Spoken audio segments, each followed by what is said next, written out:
पिछली कल 3 जगह क्लाउड बर्स्ट हुआ, 9 फ्लैश फ्लड्स आए और मेरा ये मानना है कि तकरीबन अभी जो टोटल डेथ हुई है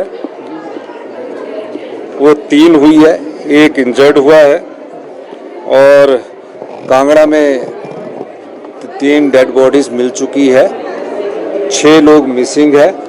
6 में से 1 व्यक्ति जो कि फ्लैश फ्लड के समय, क्लाउड बर्स्ट के समय जंगल में चला गया था, वो उसके मिलने की सूचना प्राप्त हुई है, तो 5 लोग अभी मिसिंग है और जो पानी में फंसे हुए लोग थे 40-50, उसमें 31 लोगों को निकाल लिया गया है और कब तकरीबन 15 के घर हाउस डैमेज हुए हैं।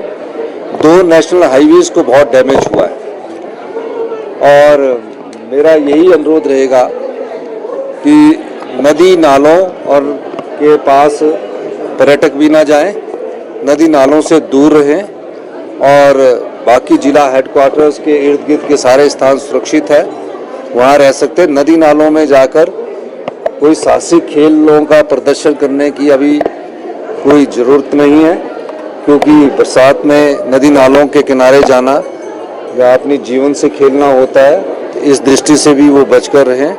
और मेरा ये मानना है कि जो हमारा फ्लैश फ्लड आया, जो जिन हाइड्रो प्रोजेक्ट्स को नुकसान पहुंचा है, उसके भी हम जायज़ा ले रहे हैं, लेकिन हिमाचल प्रदेश पावर कॉरपोरेशन का जो सांझ में 100 मेगावाट का प्रोजेक्ट है, उसको तकरीबन बहुत नुकसान हुआ है, उस नुकसान का हम जायज़ा ले रहे हैं और निश्चित तौर पर 2 कुल्लू और 3 कांगड़ा जिले में मिसिंग है, जो तो उसके अलावा जो और मिसिंग है उसकी खोज जारी है। नहीं, केंद्रीय मंत्री जी का मैंने धन्यवाद किया है। हमारी सरकार ने जो जब मैं 15 अप्रैल 2023 को वहाँ गया था, तो मैंने वहाँ आइस स्केटिंग रिंग की घोषणा की थी। किन्नौर में ट्रैवल बेल्ट के लिए हमने 2023-24 में हमने प्रोजेक्ट जो अनुमोदन के लिए भेजे थे, तो हमारे केंद्रीय मंत्री किरण रिजिजू जी ने अभी उनको सैंक्शन स्वीकृति दी है, उसके लिए मैंने उनका धन्यवाद किया है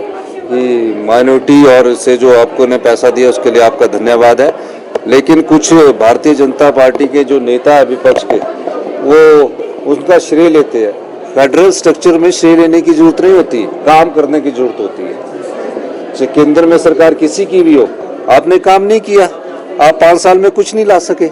हम अभी 2.5 साल में ये ट्राइबल बेल्ट में जो सीवरेज की है, यह हमारे द्वारा भेजी गई योजना थी। आइस स्केटिंग इंटरनेशनल स्टैंडर्ड का काजा में बनना मैंने घोषणा इसकी की थी, तो हमने उसका प्रोजेक्ट बनाया और जो राज्य का अंश बनता है, जो केंद्रीय शेयर होते हैं, उस अंश उनको स्वीकृत कराते हैं। अगर आप 5 साल कुछ नहीं स्वीकृत करवा सके और बाद में आके कहते कि केंद्र की सरकार ने दी है, तो केंद्र की सरकार भी राज्य का अंश देती है। आपने अंश नहीं लिया, सभी राज्य का, चाहे सरकार किसी की भी राज्य में हो, फेडरल स्ट्रक्चर में ये एक प्रक्रिया है। तो इस तरह बात करना कि हमने दिया, केंद्र कुछ तो किया नहीं उन्होंने। कोई ऐसा स्पेशल प्रोजेक्ट लाते जिसमें वो 10,000 करोड़ का फाइनेंशियल पैकेज प्रधानमंत्री मोदी जी से दिलाएंगे, या तब उस दिन मैं इनको धन्यवाद कहूँगा। अभी तक उन्होंने प्रदेश के हित में काम नहीं किया, बल्कि प्रदेश में जो प्रोजेक्ट जाते हैं उनको रुकवाने का काम किया। Bureau report, channel 9, Shimla.